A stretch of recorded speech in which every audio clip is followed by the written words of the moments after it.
자, 오늘은 8과 제자를 만들라 우리 보겠습니다. 제자를 만들라 그 주제 보시면 그 주제 밑에 뭐라고 적혀 있어요? 징계라고 적혀 있습니다. 제자 징계라고 적혀 있네요. 제자랑 징계랑 무슨 상관이 있어서 제자를 그 밑에 제자를 만드는 데 있어서 징계라는 단어를 썼을까요? 예? 제자를 만들라. 여러분 우리 옛날에 그 무협 영화 같은 중국 영화 보면은 중국 영화 그 이제 그 무림의 고수 밑에 들어가서 그 무술을 배우려면 들어가서 처음부터 무술부터 배웁니까? 그렇지 않죠. 청소부터 시작하고 뭐 여러 가지 그죠? 잡다한 일부터 합니다. 그게 무슨 얘기냐면 생각과 기존에 가지고 있었던 본인의 행동 패턴과 마음 이런 것들을 먼저 준비하는 시간을 갖게 하죠. 무림의 고수들은 다 그런 방식을 통해서 그렇게 합니다.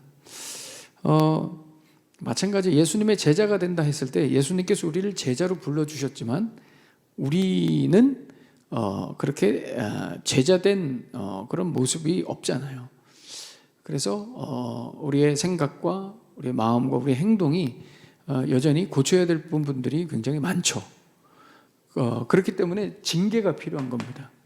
근데 이제 말이 징계라는 단어 어감 자체가 좀 우리를 불편하게 하는데 징계는 결국 뭘 위한 거냐면 예수님의 제자가 되기 위한 하나의 이렇게 변화되는 과정인 것입니다. 그런데 이 징계라는 것이 교회에서 지금은 사라졌죠. 늘 말씀드리지만 왜 사라졌느냐에 대한 고민을 우리가 해야 됩니다. 사라졌어요. 왜 사라졌어요? 제자가 될 마음이 없기 때문에 그렇습니다. 그러니까 교회는 지금 한국 교회는 제자가 아니라 늘 말씀드리지만 한국 교회는 고객으로 가득 차 있죠. 이 제자와 고객 여러분 늘 생각하셔야 됩니다. 나는 예수님의 제자로 신앙생활을 하고 있는지 교회를 섬기고 있는지 아니면 나는 고객처럼 신앙생활을 하고 있는지를 늘 생각하셔야 됩니다. 네. 이 말은 뭐냐면 교회가 가지는 본질을 점점 잃었다는 겁니다. 여러분 교회는 다시 말씀드리지만 교회는 뭡니까? 에클레시아죠. 에클레시아. 교회는 어디로부터 부름받아 온 기존에 있던 자리에서 부름받아 온 사람들의 모임입니다. 그러니까 교회 자체가 제자라는 특징을 가지죠. 그러니까 멤버십 자체가 제자라는 특징을 담고 있어요. 교회로 불렀다 했을 때는 고객이 없는 겁니다. 원래는 그잖아요. 그래서 여러분 교회 자체가 이 멤버십이 분명합니다. 어떤 멤버십이 행정적 멤버십이 분명하고 또 하나는 신앙적 멤버십이 분명합니다. 행정적 멤버십이라는 것은 뭐냐면 그 교회에 적을 두죠. 소속이 있는 겁니다. 소속이 분명하죠. 현대교회로 적용을 시키면. 그리고 그 소속된 이 교회를 끝까지 책임지려고 하는 어떤 헌신이 있는 것이죠. 자발적 헌신이 있는 겁니다. 이 두 가지가 있는 이 멤버십으로 반드시 이루어져 있는 게 교회입니다. 반드시. 근데 여러분 생각해 보세요. 우리 현실을 생각해 보세요. 그래요, 안 그래요? 그렇지 않죠. 일반적으로 그러지 않아요. 그래서 보통 교회들이 이 멤버십이 분명한 이 제자된 멤버십이 분명한 행정적으로나 신앙적으로나 멤버십이 분명한 멤버를 보통 교회에서 30%로 봅니다. 70%는 뭐라는 거예요? 70%는 고객이라는 것이죠. 그러니까 70%는 그냥 교회가 어려우면 그냥 옆 교회로 갈 그런 분들이라는 거예요. 70%는 교회가 일반적으로.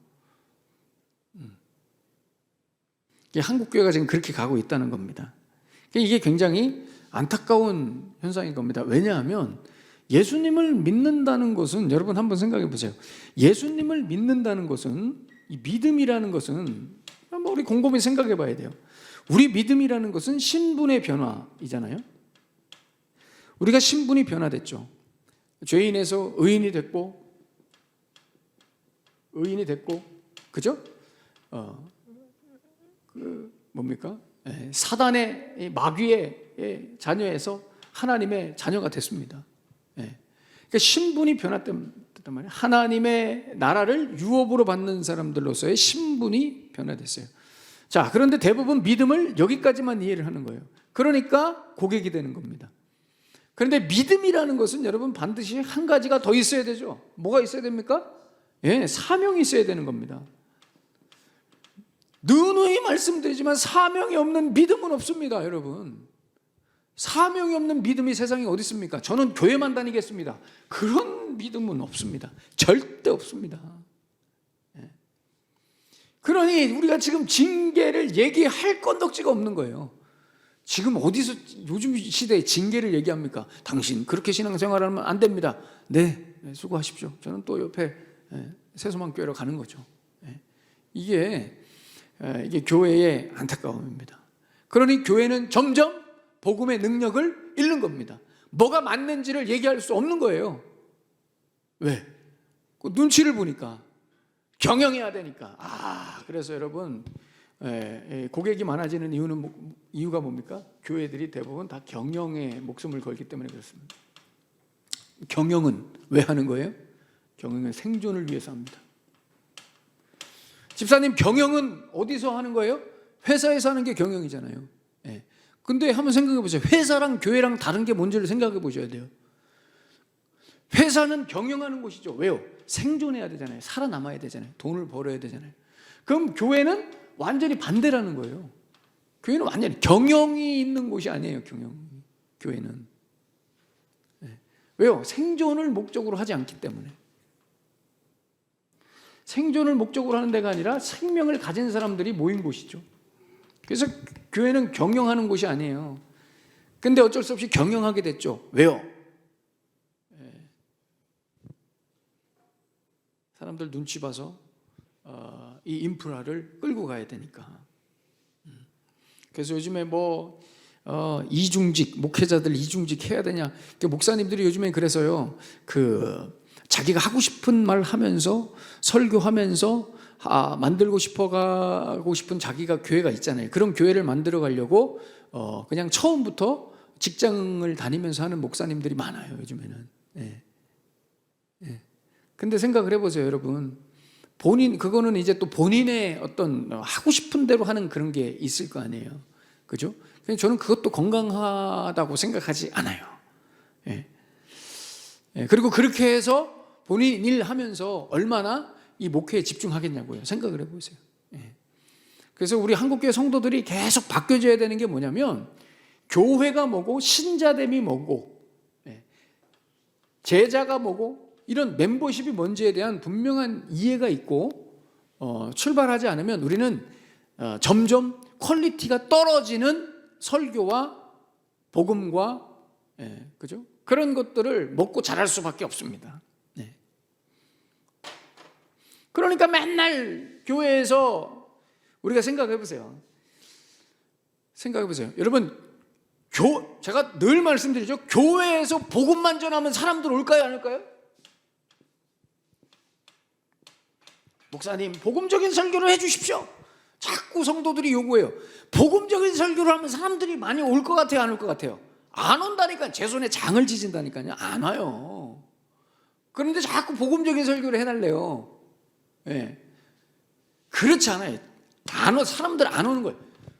사람들이 왜 많이 모일까요? 많이 모이는 이유는 커먼 센스를 충족시켜주기 때문에 그래요. 부담 주지 않는단 말이에요. 불편하게 하지 않는다 이거예요. 내가 이해가 되고 납득이 되며 내 마음에 충족이 되고 만족이 되는 메시지나 목회 철학이 있기 때문에 사람들이 모이는 겁니다. 죽으러 가자 그러고 헌신하라 그러고 옛날에는 그게 됐죠. 옛날에는 그게 됐습니다. 근데 지금은 더 안 되는 거예요. 왜? 시작부터 믿음에 대한 이해와 제자됨이 뭔지에 대해서 충분히 양육받고 이해되지 않았기 때문에 그 결과들이 계속해서 나타나는 거예요. 이 안타까운, 사실 이 관은 할 얘기가 없습니다. 이 징계는 사실 성도들에 대한 그 이야기가 아니라 지금 현 상황에서는 누구에 대한 이야기밖에 할 수밖에 없을까요? 목회자들밖에 없어요. 이 징계는 목회자들밖에 없어요. 왜? 제가 여러분들을 자를 수 있습니까? 갑자기 흥분이네. 여러분들이 저를 잘랐으면 잘랐지 제가 여러분들을 자르냐고요. 그럴 수 없잖아요. 그래서 이 징계라는 것 자체가 이 시대에 맞지가 않아요. 그런데 성경에는 이 징계라는 대목이 굉장히 많이 나오거든요. 그러니까 우리 시대는 지금 이 징계를 할 수가 없어요. 이 징계라는 대목을 이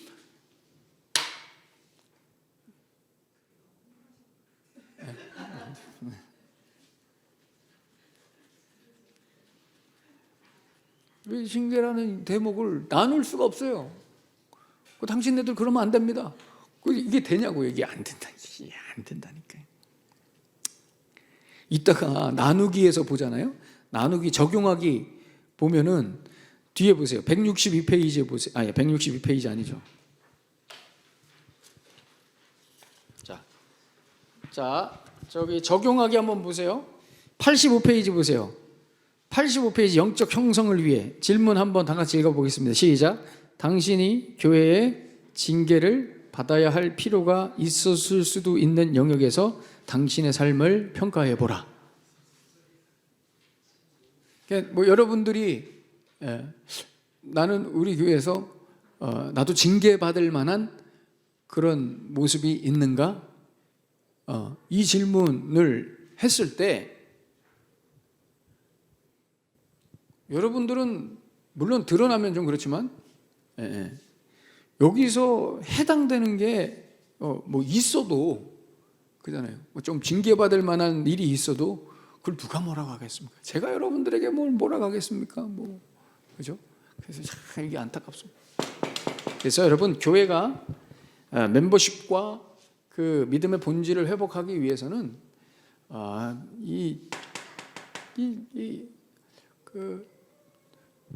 예수님을 믿는다는 것이 무엇이며 교회를 이룬다는 것이 무엇인지에 대한 여기서부터 다시 이 회복이 일어나야지 그렇지 않으면 이게 사실은 이 징계가 어렵습니다.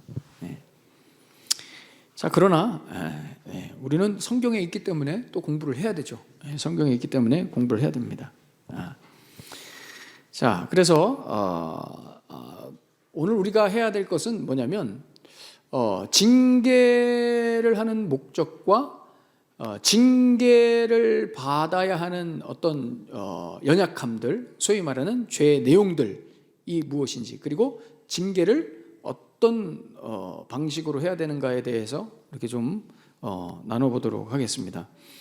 자, 여러분, 징계는, 성경에서 말씀하는 징계는 제자됨을 위해서 하는 거기 때문에 철저히 하나의 중요한 공식 위에서 해야 됩니다. 그게 뭐냐면 바로 사랑입니다.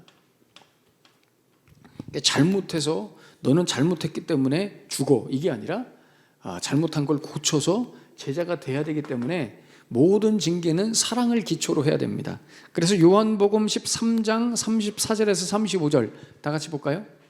자, 화면에 요한복음 13장 34절에서 35절 다 같이 읽겠습니다. 시작. 새 계명을 너희에게 주노니 서로 사랑하라. 내가 너희를 사랑한 것 같이 너희도 서로 사랑하라. 너희가 서로 사랑하면 이로써 모든 사람이 너희가 내 제자인 줄 알리라. 여러분, 예수님의 제자가 되는데 부족하잖아요.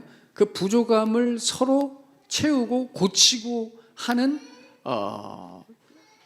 근본 원리는 사랑이라는 거예요. 그러니까 사랑으로 해야 되는 거예요. 사랑으로. 사랑으로. 사랑이 아니면 이 징계가 아니라 그건 정죄해서 죽이는 거죠. 그래서 여러분들이 꼭 사랑. 그래서 옆 사람한테 내가 옆에 볼 때 우리 집사님 권사님이 이거 이렇게 하시면 안 될 것 같은데 이런 마음이 드는 분들이 있죠. 그때 여러분 사랑의 마음이 아니면 하지 마십시오. 그냥 하지 마. 사랑의 마음이 아니면. 사랑의 마음이라는 건 뭐예요?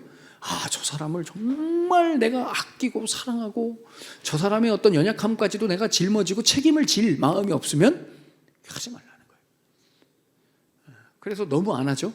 그래서 목사님 제가 너무 안 합니다. 그렇게 뭐 거리를 두고 그 정도까지는 아니고 그런 거 가면 안 되고요. 어쨌든 이 사랑이 그래서 이 징계가 사랑이 없으면 그냥 정죄가 되어버리는 거예요. 자, 생각해보기. 징계란 무엇인가? 징계. 과연 오늘날의 교회에서 징계가 필요하다고 생각하는가? 여기 한번 질문해 볼까요? 여러분, 제가 앞서 너무 이렇게 흥분하면서 얘기했는데 오늘날 교회에서 징계가 많이 사라졌긴 했지만 징계가 필요할까요? 아닐까요? 당연히 필요하겠죠. 질문 당연한 답을 물어보고 당연히 징계가 필요하다고 대답하시겠죠. 그래, 징계가 필요합니다. 징계가 나는 교회에 무슨 징계냐, 징계 필요 없다라고 하시는 분 혹시 계십니까? 네. 자, 예배와 마찬가지로 교회의 징계는 하나님께만 의로운 헌신과 섬김을 드려야 하는 우리의 소명에서 비롯됨을 잊지 말아야 한다. 그러므로 우리는 교회 징계의 의미와 목적, 방법 그리고 징계해야 되는 죄에 대해서 우리가 초점 맞춰서 생각해 볼 필요가 있다. 자, 여러분, 징계라는 것은 넓은 의미로 생각하면 지난주처럼 광의, 징계는 넓은 의미로 생각하면 그리스도의 형상을 닮아가도록 서로 권면하고 그 다음에 격려하고 이렇게 교정해주는, 이게 넓은 의미의 교정 행위. 이게 넓은 의미의 이제 징계입니다. 징계. 협의, 좀 이렇게 축약한 의미, 좀 더 현실적인 의미. 자, 징계라는 것은 죄를, 치명적인 죄, 치명적 죄 행위를 고발하고 마찬가지죠. 교정해서 다시 헌신의 자리로 나올 수 있도록. 그게 안 되면 출교. 여기까지 가는 게 이게 징계입니다. 출교까지 가는 게. 근데 요즘에는 교회에서 성도들을 시키는 일은 없습니다. 본인이 알아서 나가지. 먼저 나갑니다. 일찍 나가죠. 그래서 이거는 참 현실과 잘 맞지 않죠. 자, 한번 가이드 한번 볼까요? 가이드 화면 한번 띄워줘 보세요. 자, 이런 이야기들이 있습니다. 자, 화면 보세요. 교회의 징계는 우리 현대에서는 버려야 할 중세적 풍습이다. 옛날에는 여러분 교회 멤버십이 분명했잖아요. 본인의 신앙이, 그러니까 아까 전에 여기서 얘기했던 어디 갔어요? 행정적 멤버십이 강했던, 신앙적 멤버십이 강했던 시대가 아니라 행정적 멤버십이 강했던 시대라고요. 중세는. 그러니까 내가 교회 멤버십이 안 되면 사회생활을 못했기 때문에 교회는 과감하게 징계하고 출교할 수 있었어요. 옛날에 중세 때는. 그죠? 그 다음, 자, 미국에서 저 얘기는 무슨 얘기인지 모르겠고, 그 다음, 모든 죄가 하나님께 동일하게 나쁜 것이라면 왜 몇 가지를 골라내어 교회의 징계의 대상으로 삼아야 되는가? 지금 이 이야기를 여러분들에게 우리가 같이 보는 이유는 여러분들의 징계에 대한 생각을, 범위를 좀 넓히라고 지금 이 이야기들을 우리가 보는 거예요. 맞는 얘기죠? 죄는 다 나쁜 건데 왜 몇 가지 죄만 찝어서 왜 그걸 징계의 대상으로 삼느냐, 그런 얘기예요. 그 다음, 자, 모른다. 그다음 교회 징계는 사람들을 수치스럽게 하고 부끄럽게 뭐라고요? 밑에 있구나. 부끄럽게 해서 잔인할 수 있습니다. 네, 잔인할 수 있습니다. 화면에 다 안 나와요. 자, 그다음 그죠? 우리는 징계 아래 있는 자들에게 성찬식을 금해야 한다. 이게 맞는가? 자, 그다음 성경은 판단하지 말라 명한다. 따라서 나는 우리가 교회의 징계를 행해야 한다고 생각하지 않는다. 누가 먼저 돌을 던지겠느냐 말이에요. 그럼 그렇다고 그냥 내버려 두는가? 자, 그다음 우리 교회가 그리스도의 거룩한 신부가 되어야 한다면 우리는 교회의 징계를 엄격하게 자주 행해야 한다. 이렇게 생각할 수도 있고요. 사람들이 다른 교회로 옮겨갈 수 있는 한 교회의 징계는 더 이상 효력이 없다고 생각한다. 이게 가장 현실적이고 현대적인 그런 판단인 것 같습니다. 그다음, 네.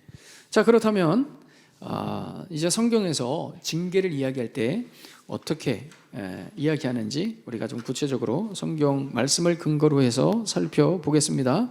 마태복음 18장 15절에서 35절까지의 말씀을 보시면 권고하라, 징계하라 하고 하는 이 징계의 방식에 대해서 설명을 해요. 앞 서두에. 그런데 뒤에 보면 용서에 대한 얘기가 나와요. 용서에 대한 얘기. 그러니까 징계의 어떤 목적은 뭐냐면 아까도 말씀드렸지만 사랑이에요. 사랑이라는 것은 결국은 용서잖아요. 잘하게 하려고 그러는 거예요. 제자를 만들려고. 그래서 징계를 하는 이유는 용서해서 이 사람이 한 사람의 헌신자로 서게 하려고 징계를 하는 거예요. 근데 이 징계에도 과정이 있고 순서가 있다는 거예요. 그래서 거기 말씀해 보시면 15절에 네 형제가 죄를 범하거든 가서 너와 그 사람과만 상대해서, 이게 첫 번째예요. 첫 번째. 그 다음 만일 들으면 형제를 얻은 것이에요. 그런데 안 들어요. 그러면 한두 사람을 데리고 가서 두세 명의 증인을 데리고 가서, 두세 명의 증인은 법적 효력이 있는, 당시에 법적 효력이 있는 최소 인원 구성이에요. 그러니까 두세 사람이 증인을 쓰면 그게 맞다고 보는 거예요. 이때 당시에는. 자, 두세 사람을 데리고 가서 다시 한번 권면해라 이거예요. 자, 그래도 말을 안 들면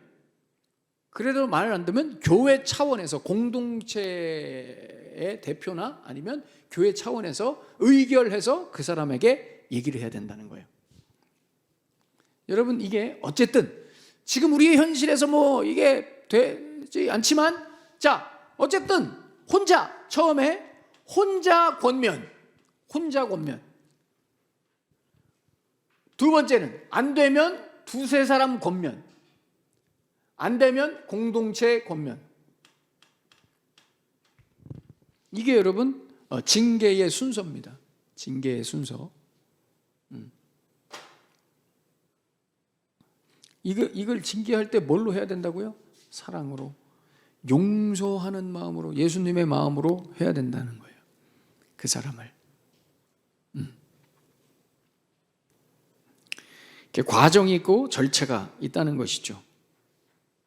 그 뒤 밑에 질문 보시면 당신은 왜 용서할 줄 모르는, 저만 말하니까 너무 힘들어요. 여러분 다 같이 읽겠습니다. 시작. 당신은 왜 용서할 줄 모르는,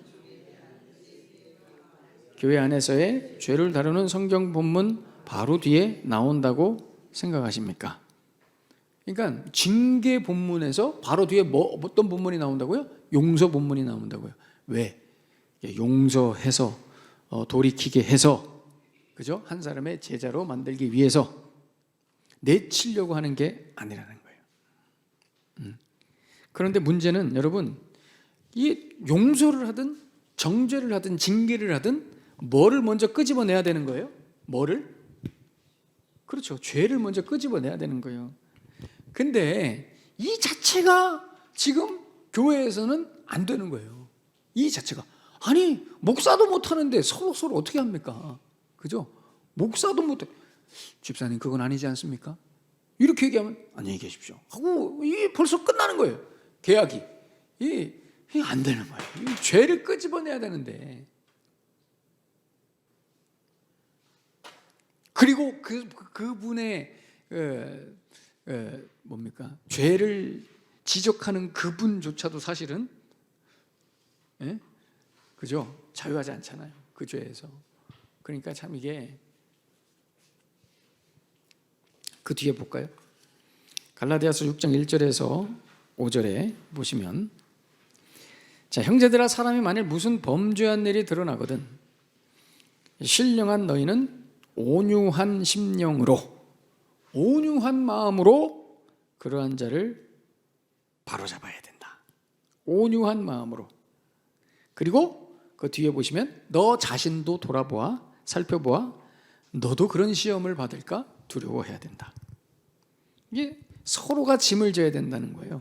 서로가 나도 그럴 수 있고 하기 때문에 서로 온유한 마음으로, 아, 그대 정말 내가, 사람 말이라는 게 참 중요한 거예요. 그러니까 집사님 요즘 그건 아닌 것 같은데, 이거보다, 아, 집사님 내가 요즘에 너무 기도하면서, 아, 집사님 그 사랑하는, 정말 사랑하는 마음, 내 집사님 사랑하는 거 알지? 아, 내 정말 집사님 사랑하는 마음으로 기도하다가 착 했는데, 아, 집사님 요즘에 그거 집사님 더 기도해 봐야 될 것 같아. 이렇게 좀 충청도식으로, 돌려서, 이리 돌려서 이분이 기분 나쁘지 않게 그 죄에 대해서 생각할 수 있도록, 그냥 막 직통 계시처럼, 그대 그거 아니지 않아? 딱 이거는요, 여러분, 이게 왜냐하면 그 화살이 자기한테도 날아오는 거거든요. 좀 이렇게 부드럽게 온유한 심령으로. 왜냐하면 나도 언제든 그 죄를 범할 수 있거든. 나도, 여러분, 우리는 다 그런 거예요. 부족한 거예요.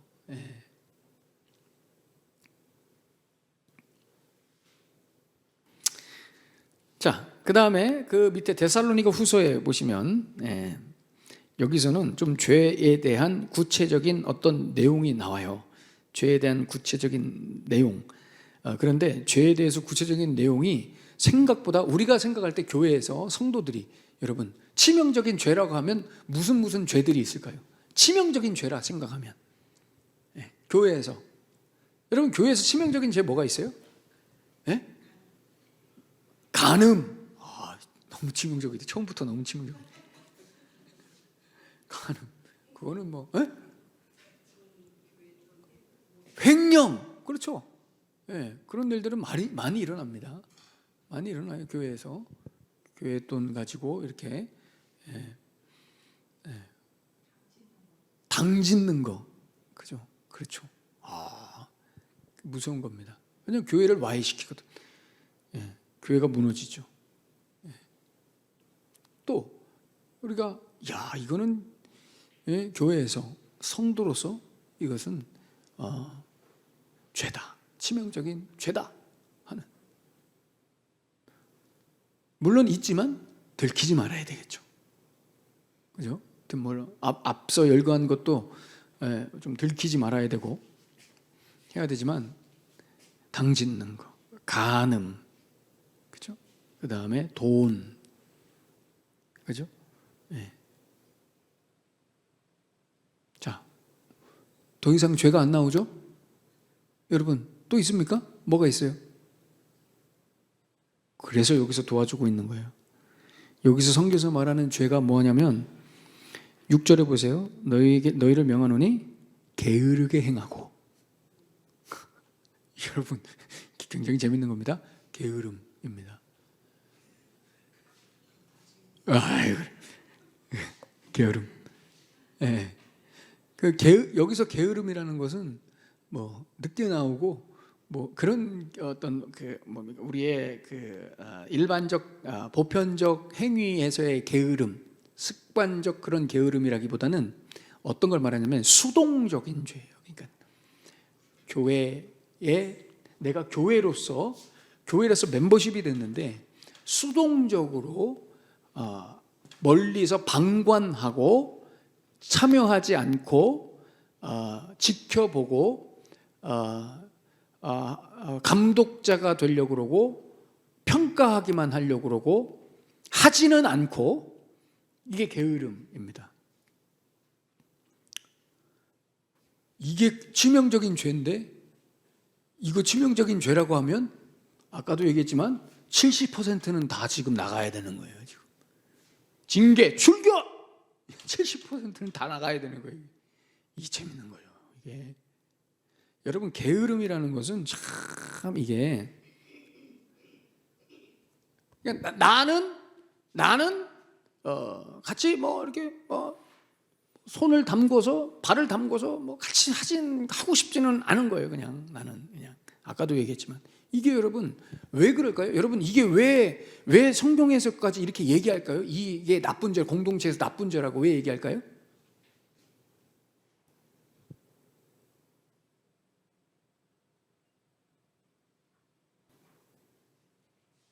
아니 뭐 어렵게 생각하시. 누가 해요 그러면? 그잖아요. 누가 해요? 그리고 교회 사역을 그리고 뭐를 할 때 같이 우리가 뭔가를 하나님 앞에 사명을 받아서 비전을 받아서 할 때 꼭 이렇게 빠지고 슬 빠지고 여러분 이게 아무것도 아닌 것 같아도 그 공동체의 분위기를 흐름을 그 사람이 막는 거예요. 네, 분위기를 깬다고요 한마디로.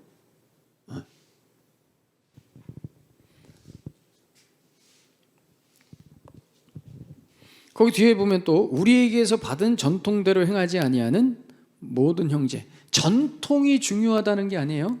여러분 전통은 또 뭘 함의하고 있냐면 질서를 함의하고 있는 거예요. 그러니까 전통이라는 것은 여러분 굉장히 중요해요. 제가 요즘에 우리 교회를 위해서 기도하는 것 중에 하나가 뭔지 아십니까? 우리 교회의 전통이에요. 전통. 전통은 여러분 나쁜 게 아닌 거예요. 나쁜 전통이 나쁜 것이지 전통 자체가 나쁜 게 아니라고요. 전통이라는 것은 뭐냐면 그 교회에 계속해서 오랜 시간 성도들의 눈물과 피와 땀이 섞여서 쌓인 그 교회의 내공이란 말이에요. 실력이란 말이에요. 전통이라는 것은 굉장히 중요한 거예요. 그래서 교회가 여러분 휙휙휙 넘어가는 교회들은 뭐가 없어요? 전통이 없는 거예요. 쌓여 있는 게 없단 말이에요. 네. 이 자꾸 쌓여야 되거든요. 쌓여야 돼. 그래서 기도도 자꾸 와서 쌓고 자꾸 여러분 생각해 보세요. 지금 2년 전하고 우리 2년 전 교회하고 우리 지금의 교회하고 그때 하고 지금하고는 완전 여러분 딴판인 거예요. 왜냐하면 성광교회에서 왔지만 이곳에서 우리가 쌓은 우리의 기도가 있고 우리의 예배가 있고 우리의 고백이 있죠. 어떤 영적인 분위기. 제가 그렇게 애를 쓰고 싶은 게 그런 신앙은 솔직히 신앙은 간절함이거든요. 그잖아요. 신앙은 진짜 옷자락을 잡는 거예요. 근데 그게 한 끗 차이인데 하늘과 땅 차이예요. 그 옷자락을 잡는 간절함이 있느냐 없느냐에 따라서 개인의 신앙의 상태도 결정되고요. 교회의 분위기도 결정되는 거거든요. 근데 보세요. 큰 교회들은 전통이 있고 그동안 쌓아놓은 기도가 있단 말이에요. 그래서 조금 분위기가 그래도 그게 그렇게 쉽게 흔들리지 않아요. 근데 작은 교회들은 우리 교회 같은 교회들은 매진하지 않잖아요. 간절함이 없잖아요. 그러면 어려워져요. 조금만 바람이 불어도 어려워진다고요. 제가 그래서 그렇게 간절하게 애를 쏟고 싶은 거예요.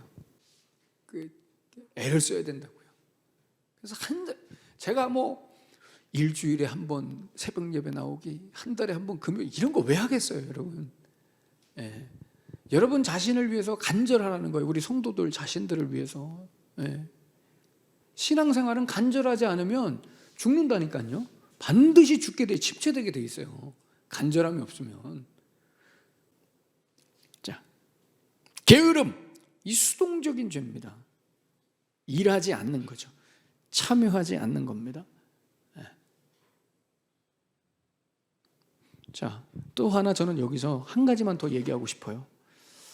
교회에 우리가 좀 교회를 위협하는 어떤 죄 중에 하나가 뭐냐면 이 부정적 시각이에요. 여러분 보세요. 긍정적인 사람은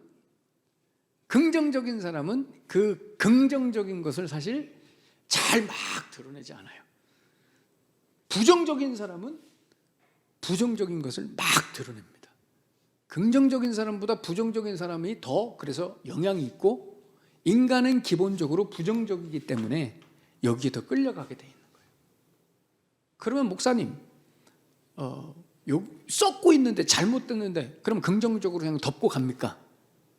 저는 그걸 말하는 게 아니라, 자, 부정적인 것은 진보적인 것과 반드시 구별돼야 돼요. 자, 부정적인 것은 그냥 단순히 네거티브, 진보적인 것은 레디컬. 진보적인 것과 부정적인 것을 우리가 구분해야 되는데, 이 레디컬과 네거티브는, 부정적인 것은 그냥 대안도 없고 책임도 없는 그냥 던지기식인 거예요. 진보적인 건 뭐예요? 나아지기 위해서, 우리가 같이 살기 위해서 대안을 제시하고 책임 있는 행동을 하는 것이 바로 진보적인 거예요. 근데 교회에서 여러분 보세요. 교회에서 부정적인 사람들이 있죠. 그분들이 왜 부정적인지 아세요? 책임은 지려고 하지 않고 다른 대안은 제시하지 않으면서 문제만 지적하기 때문에 그러는 거예요. 교회를 가장 어렵게 하는 게 바로 이거예요. 저는 문제를 지적하는 것에 대해서 저는 전혀 그것에 대해서 거부하거나 이상하게 생각하지 않습니다. 단 책임을 져야 돼요. 그 말을 했으면 대안을 제시해야 돼요. 같이 울어야 돼요. 같이 기도해 줘야죠. 네. 던지는 건 누가 못하냐고요. 그냥 이건 잘못된 것 같습니다. 그 던지는 건 누가 못하냐고요. 그잖아요. 그래서 당신의 대안은 무엇입니까? 당신은 그걸 위해서 뭘 하시겠습니까? 아니 뭐 그냥 그렇다고요. 그러면은 입을. 이게 여러분 교회가 무너지는 이유가 이 부정적인 네거티브 때문에 그러는 거예요. 네. 저는 파지티브를 얘기하는 게 아니에요. 그래야 된다는 게 그게 아니에요. 대안을 얘기하고 책임을 지라는 거예요. 각자의 짐을 지라는 거예요. 말만 하지 말고. 이 교회가 그래서 늘 책임지는 30%가 참 이게 귀한 거예요. 네, 교회는. 그래서 교회는 사실 이 현대교회의 목표는 뭐가 되어가고 있냐면 이 30%가 열심히 해가지고 이 70%를 자꾸 들쑤셔가지고 점점 31%, 69%, 32%, 60, 68% 이렇게 점점 가야 되는, 이게 우리의 숙제인 거예요. 결국은. 네. 우리 지금 그거 하고 있는 거잖아요, 사실. 그죠? 수동적인 죄, 네? 이런 게으름과 연약함, 이런 분들을 우리가 징계할 때는 어떤 식으로 해야 되느냐? 부끄럽게 하지 말고, 그분들을 부끄럽게 하지 말고, 여기 보면은 근데 이게 참 맞는 건지 모르겠지만 이제 조금 부끄럽게 하라고 나오죠. 그 밑에 보면 15절에 16절에 보시면, 14절에 보시면 그 사람을 지목하여 사귀지 말고 그로 하여금 부끄럽게 하라. 여기서 부끄럽게 하라라는 것은 뭐냐면 함께 그 게으름, 수동적인 행동에 참여하지 말고 그건 아닌 것 같아 라는 것을 행동으로 보여줘야 된다는 거예요. 그래서 차 한잔 하지? 집사님 저 지금 교회 가서 청소해야 돼요. 주일학교 봉사해야 돼요. 그래? 너무 열심히 하는 거 아니야? 열심히 해야죠. 이렇게 자꾸 그 사람으로 하여금 부끄럽게, 이런 방식을 써야 되는 거예요. 그래 교회가 건강하게 세워지는 거예요. 자, 그 다음에 그 밑에 디도서하고 야고보서는 2단입니다. 여러분, 이단의 비진리에 대해서 빠져 있는 사람들이 교회에 왔을 때는 반드시 이거는 묻지도 따지지도 않고 뭐 해야 돼요? 출교해야 됩니다. 출교. 왜 출교해야 돼요? 왜 출교해야 돼요? 이분들은 뭘 가지고 왔기 때문에? 의도를 가지고 들어왔기 때문에. 의도를 가지고 들어왔기 때문에 이단들은 무조건 출교입니다. 네. 그러나 의도가 없이 나는 복음을 알아보려고 왔다 하는 사람들은 신천지든 뭐든 다 받아줍니다. 네. 그런데 의도를 가지고 온 사람들은 무조건 우리가 출교. 네. 그래서 여러분들이 우리 교회 안에서도 그런 어떤 잘못된 생각이나 이단 사상을 가지고 있는 분들이 있으면 저한테 와서 바로 신고하셔야 됩니다. 얘기하셔야 됩니다. 네. 굉장히 중요해요. 왜냐하면 그분들은 변화의 의지가 없어요. 절대 변화의 의지가 없다고요. 이단들은. 자, 우리 정리해 보겠습니다. 84페이지 정리해 보겠습니다. 84페이지. 자, 징계의 목적 뭘까요? 징계의 목적은 용서, 사랑, 그래서 제자 만들려는 거예요. 키워드는 용서, 사랑, 제자인 거예요. 징계의 이유는 당연히 어떤 죄를 범했겠죠. 죄를 범한 거 구체적인 내용은 아까 우리가 앞서 열거한 것들이에요. 뭐 음란과 부적절함과 어떤 탐욕, 돈에 대한 어떤 구체적 어떤 범죄와 아까 또 얘기했죠. 뭐 게으름 이런 것들 밑에 뒤에 나올 텐데요. 징계의 방법은 뭐예요? 혼자 권고하고 두세 사람 권고하고 교회가 권고하는 겁니다. 자, 갈라디아서 6장 1절에서 5절에서는 징계의 목적이 뭐예요? 그 본문에 보시면 그리스도의 법을 성취하기 위해서. 그리스도의 법이 뭘까요? 여기서 여러분, 그리스도의 법은 사랑입니다. 그리스도의 법은 사랑입니다. 그리스도의 법을 성취하기 위해. 그 옆에 징계의 이유도 범죄. 징계의 방법. 징계의 방법 뭐예요? 함께 짐을 지는 거예요. 함께 짐을 지는 거예요. 왜냐하면 나도 그럴 수 있기 때문에. 아까 말씀 나눈 대로. 자, 그 밑에 세 번째 데살로니가 후서 3장 6절에서 15절에 징계의 목적이 뭐냐? 데살로니가 후서에서는 공동체에 피해를 준다는 거예요. 공동체. 어떤 피해를 줬을까요? 어떤 죄였길래? 게으름, 수동적 죄, 전통을 외면하는 거예요. 질서를 부정하는 거예요. 그리고 밑도 끝도 없는 네거티브. 거기다 여러분 꼭 적어주세요. 게으름, 질서와 전통 부정, 네거티브.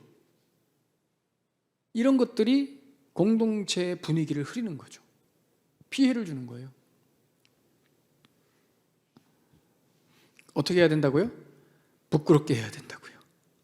그분들로 하여금 잘못된 것을 잘된 행동으로 보여주면서 그분들을 부끄럽게 해야 되는 거예요. 네. 참 쉽지 않죠. 그 다음 다 적고 계십니까? 그 나중에 여러분들이 확인하셔야 되는데 이 리뷰할 때 이렇게 좀 보시고 하시려면 적어 놓으셔야 돼요. 예. 어디 뭐 빠진 데 있는 거 있으시면 말씀하세요. 답 알려드릴게요. 다 적으셨어요? 예. 자, 그 다음에 디도서 3장 10절에서 11절에는 징계의 목적 뭐예요? 뭐라고 적어 놓은 거예요?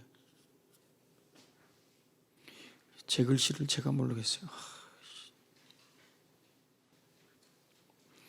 자, 그죠? 죄는 2단에 속한, 징계의 이유는 2단이고요. 그 다음에 징계의 목적은 뭐예요? 부패와 정죄로부터 벗어나게 하기 위한 거래요. 부패와 정죄로부터 벗어나게. 징계의 방법은 아까 전에 디도서 3장 10절에 보시면은요. 디도서 3장 10절에 보시면 훈계하고 멀리해라.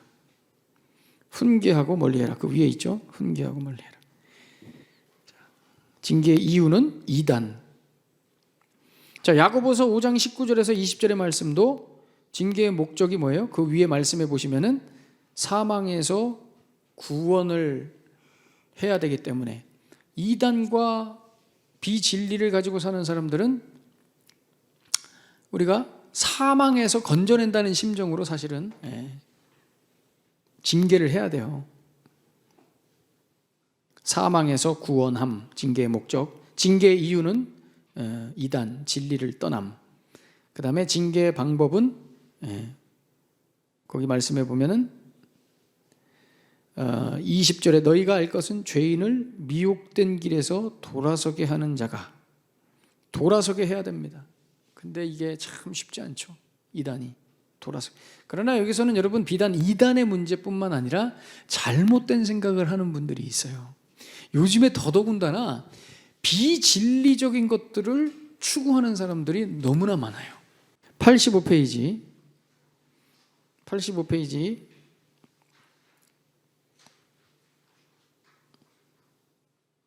한 가지만 여러분들에게 좀 민망한 얘기지만 말씀을 드리면, 목사도 교회 공동체 일원입니다. 여러분, 목사는 직원이 아닙니다. 그러니까 사역자들은 직원이 아니라고요. 우리 공동체 일원이라고요. 공동체 일원이라면 지금까지 나눈 이 모든 것들도 사역자들에게 적용이 돼야 되는 거죠. 그잖아요. 그래서 용서하고 이해해 주시고 사랑으로, 뭔가 좀 잘못돼도 물론 치명적인 것들은 바로바로 이렇게 징계를 해야 되겠지만, 교회별로 좀 그런 것도 틀린 것 같아요. 좀 달라요. 어떤 교회는 목사님이 그런 잘못된 행동을 했음에도 불구하고 교인들이 덮어줘요. 그래서 지금까지 잘 가는 교회들도 있어요. 근데 어떤 교회는 뭐 요만한 거 하나 있으면 그냥 바로바로 그냥 쳐버려. 그냥 바로바로 쳐버려요. 근데 희한한 거는 덮어줘서 그 목사님이 깨달아서 회개하고 돌아와서 목회를 잘하는 교회들은 계속해서 잘 가요. 근데 조그만한 잘못에도 계속 목사님을 자르는 교회들은 이상하게 어려워지고 꼬꾸라지고 결국은 사라져요. 희한하게. 그렇다고 뭐 다 덮어주라는 얘기가 아니라 제가 그러니까 민망한 얘기라고 제가 말씀을 드리는 거예요. 끊지 말 걸 그랬네, 이 얘기는. 자, 밑에 더 뛰어난 사역을 위해 보겠습니다. 이것만 보고 우리 마치겠습니다. 당신은 당신이 속한 교회의 징계의 절차와 지침이 있는지 살펴보라. 우리 교회는 정관이 있죠. 정관에 징계가 있을까요, 없을까요? 자, 한번 보겠습니다. 자, 화면 보세요. 자, 이게 우리 교회 정관에 나온 징계에 관한 내용입니다. 제3조에서 규정한 본교의 목적을 저해하는 교인을 징계할 수 있으며, 징계 대상은 다음 각 호와 같다. 교단에서 정한 이단적 행위와 이단에 동조한 행위, 교회 공동체를 파괴하거나 교회 부흥 발전을 방해하는 행위, 본교회 정관과 규정 등을 준수하지 아니하는 행위, 예배 및 교회 행사를 고의로 방해하는 행위, 교회 각종 회의에서의 폭언, 협박, 폭행, 상해, 재물 손괴 행위, 교회와 목회자의 명예를 훼손하는 행위, 목회자의 명예를, 이런 것도 있군요. 언론과 인터넷과 통신 사용 등을 포함해서. 자, 징계 종류와 절차가 있어요. 징계의 종류는 권면과 출규가 있다. 징계는 중직자 5인 이상 또는 각 부서의 장이 운영위원회에 요청할 수 있으며, 권면은 운영위원회의 심의 의결, 출규는 중직자 회의 심의 의결로 확정한다. 한 사람이 교회를 이렇게 나가게 하는 데는 중직자 회의에 심의 의결을 해야 된다는 거예요. 근데 이러기 전에 그냥 나가죠. 알아서들. 네. 자, 징계에 대한 이의 신청은 15일 이내에 할 수 있으며, 이에 대한 재심의는 징계의 절차에 의한다. 징계를 받은 자가 회개하고 복권을 요청할 경우에 복권은 징계의 절차에 의한다.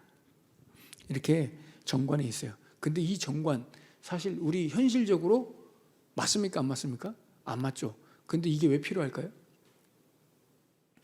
이게 없잖아요. 이게 없으면 아까 전에 우리가 쭉 나눈 내용들 중에서 2단을 출교할 수가 없어요. 여러분, 2단 출교 못해가지고 큰 교회들이 뻥뻥 법적으로 걸면 근거가 없기 때문에. 예. 이단들이 교회를 먹잖아요, 지금. 근데 이게 없잖아요. 그러니까 법적으로 걸잖아요. 다 교회들이 무너지는 거예요, 지금. 네. 그래서 또 행정의 달인이신 우리 교회 여러분들, 대표적으로 우리 안상근 장로님 뭐 이런 분들 있잖아요. 행정의 달인. 이런 분들이 싹 이렇게 해가지고 법적 문제가 없도록 해서 이게 변호사들한테 자문 받아가지고 이렇게 이런 거 해놓는 거예요. 교회를 지키려고. 그래서 제가 너무 감사한 것 중에 하나는 우리 성도님들이 그래도 참 정말 열정으로 이렇게 열심으로 같이 이렇게 함께 해주신다는 거예요. 여러 모양으로. 제가 그래서 너무 감사하고 이렇게 쭉 우리가 이제 흔들리지 말고 시험 들지 말고 끝까지 열정으로 교회를 지키고, 그래서 계속 교회에 그 은혜가 쌓이도록, 내공이 쌓일 수 있도록 여러분 늘 함께 해주시고, 특별히 우리 젊은 분들, 우리 30대 40대 우리 젊은 분들 많이 여러분들 축복해 주시고, 우리 자녀들 많이, 왜냐면 그 뒤에 우리 교회를 이끌어갈 분들이잖아요. 그래서 잘 축복해 주시고 격려해 주시고 기도해 주시고 도와주시고. 그래서 지금 주중에 계속 저 마을 공동체 하고 있잖아요. 이 지역의 아이들, 우리 하시는 집사님들, 젊은 집사님들 지금 하고 계신데 오셔서 좀 격려도 좀 해주시고 좀 해주시면 좋겠어요.